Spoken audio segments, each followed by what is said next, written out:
After more than 70 years on Earth, I thought I'd seen most things and was unshockable, but boy was I wrong. I do understand that many women do all sorts of things to hasten the delivery process when their pregnancy has run its full term: hot Indian curries, strenuous exercise, and maybe even weird dancing. But those things are private and only shared with family and close friends who understand how a mum wants to relieve herself of this heavy burden she's been carrying for months. They are normally amusing reminders but not for public display. What on earth possessed Meghan to decide to publish this spectacle, and worse to credit it to little Lilibet on her 4th birthday?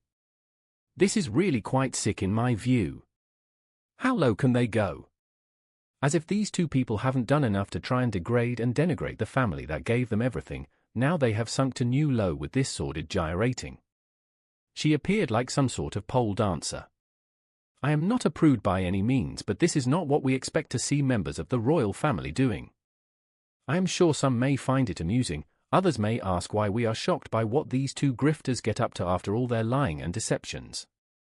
To me, it is all the more reason that the British Parliament and the House of Lords should vote to strip them of all royal titles. This will just make them like any other aspiring celebrities behaving disgracefully to draw attention to themselves because they lack any sort of talent to inspire legitimate recognition. If the titles are rescinded, they will have to drop the Sussex surname. Sadly, that means Harry will have to revert to the Mountbatten-Windsor name. That was his birth name as a grandchild of the late Queen and her consort Prince Philip. Why do I say sadly? Because that is the name associated with a certain generation of royals and their children who have worked hard and supported the monarchy and done nothing to sully its reputation. These two will even leave a stain on that revered name. Shame on them. Initially, I think many people could relate to and sympathize with a young couple wanting to shun the spotlight and strike out on their own, especially after how the media frenzy had affected Harry's mother. It was relatable. But since leaving royal service, they have done nothing but play the victim card and do their level best to trash the institution, much of it with what have turned out to be barefaced lies. Many private and confidential conversations have been aired in public. Of course, his family doesn't want to meet with him. They fear having anything they might say being recorded and then becoming the next headline in some US-based scandal magazine. Why can't they just remain silent, stay out of the limelight, which they profess to hate, and get on and do something meaningful with their lives? That's easy to answer. Meghan adores the limelight. She's looking for the right camera angle wherever she goes. And let's face it, neither of them have the talent or acumen to accomplish anything on their own. Just look at Meghan's attempts to build a lifestyle and wellness brand. She has unashamedly tried to copy actress Gwyneth Paltrow's Goop product, but with pathetic results. On again, off again, no stock, change of tack. The whole thing is a real embarrassment. However, I don't think that Meghan is capable of feeling embarrassment. She is too narcissistic. We are living in such uncertain times. Most people now intrinsically disbelieve MSM because they know that these organizations have their own specific political agendas. Social media is no better.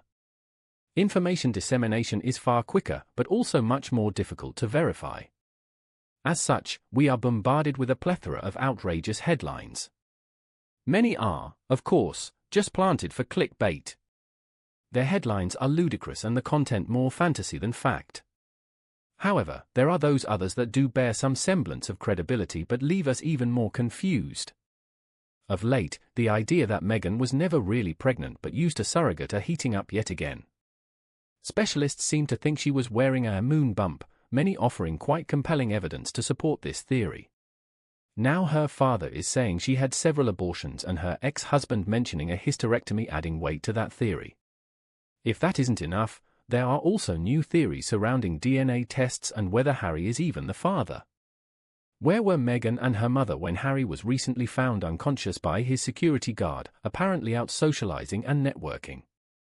Was Harry's most recent episode drug-related? Who knows? Why wasn't Meghan there by his side? Simple. She doesn't give a damn about him. He's outlived his usefulness.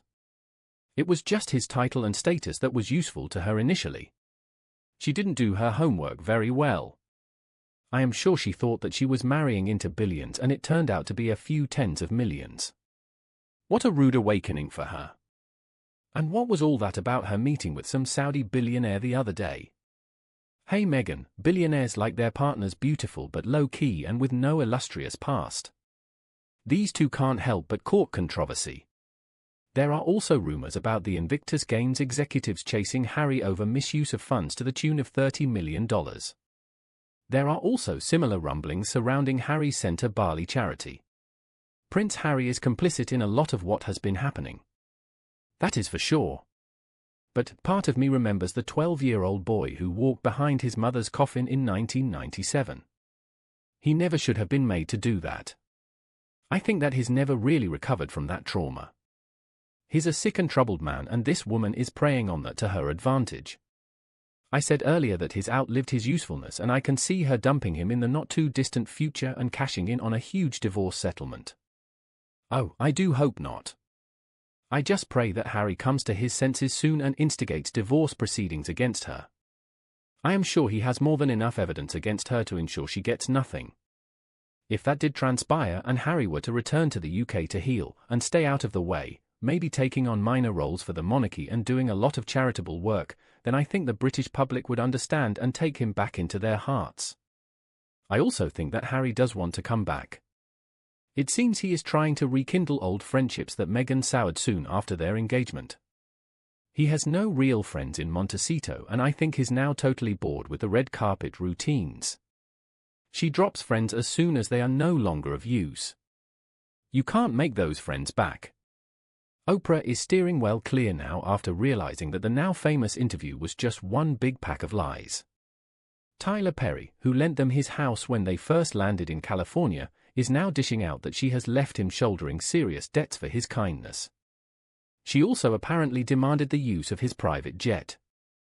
Who does she think she is? She was just a not very talented B-list TV actress. Now she seems to think she's a star. I do pray that Parliament and the King finally strip them of the titles, and also the poor kids. Poor mites. They've just been used as pawns in Meghan's schemes. If the rumors about surrogacy are true, that should put pay to their places in the line of succession. Harry will always remain a prince of the realm, but Meghan will just become a disgraced celebrity. Those type of people become forgotten in Hollywood as fast as yesterday's news. And let's face it, if you follow people like Kinsey Schofield, the American people too are tiring of this soap opera. It's run its course and people are switching channels.